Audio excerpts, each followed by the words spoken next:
Évangile de Jésus-Christ selon saint Matthieu. En ce temps-là, Jésus disait à ses disciples : « Vous êtes le sel de la terre. Mais si le sel devient fade, comment lui rendre de la saveur ?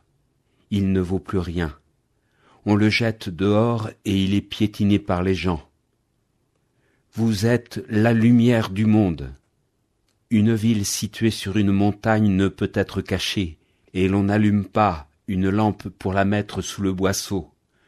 On la met sur le lampadaire, et elle brille pour tous ceux qui sont dans la maison.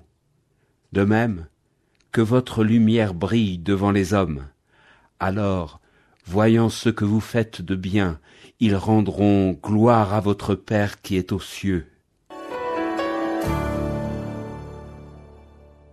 Chers auditeurs de Radio Fidélité, aujourd'hui, nous célébrons le dimanche de la santé.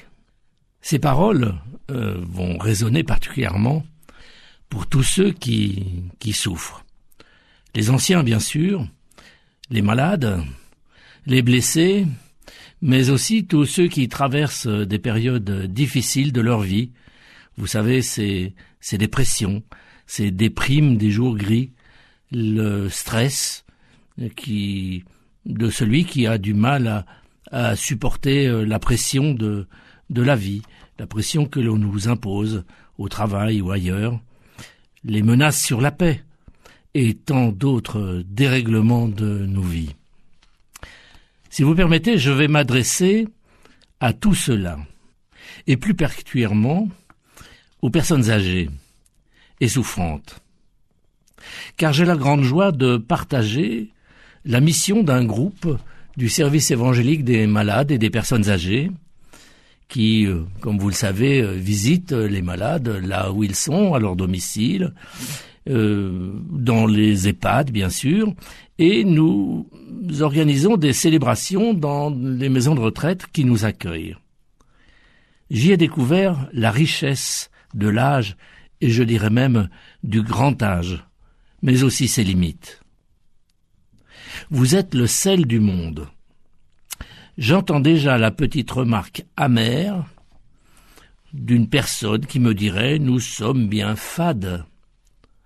Non, mais le sel donne du goût à la vie, même en petite quantité, répondrai-je. Je pourrais plaisanter en disant que, de toute façon, c'est mauvais pour l'attention. Oui, le sel peut faire, même en petite quantité, grandir la famille, pour garder la foi ou pour la faire découvrir, pour s'encourager les uns les autres à tenir dans la foi quand parfois un mauvais coup arrive avec une maladie, avec la mort d'un proche. Et la lumière, me direz-vous, c'est pour qui ?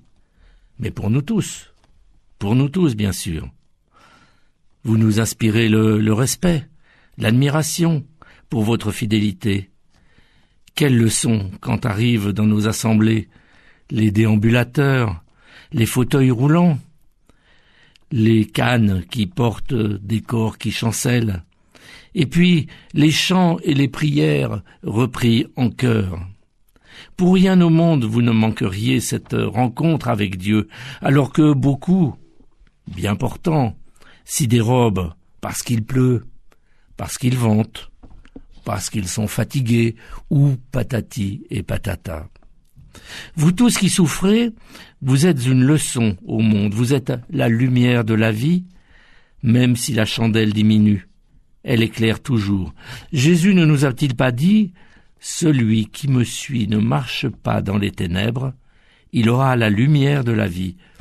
Pas besoin d'une ampoule de 100 watts ou de 150 watts pour éclairer le chemin que vous nous montrez. Juste votre présence, priante et confiante. Vous êtes des phares de notre vie. Alors à toutes les personnes souffrantes et âgées, je vous le dis, vous aimez Dieu ? Eh bien, le Seigneur vous le rend bien. L'évangile du jour a été commenté par Gérald de Privé, diacre permanent au service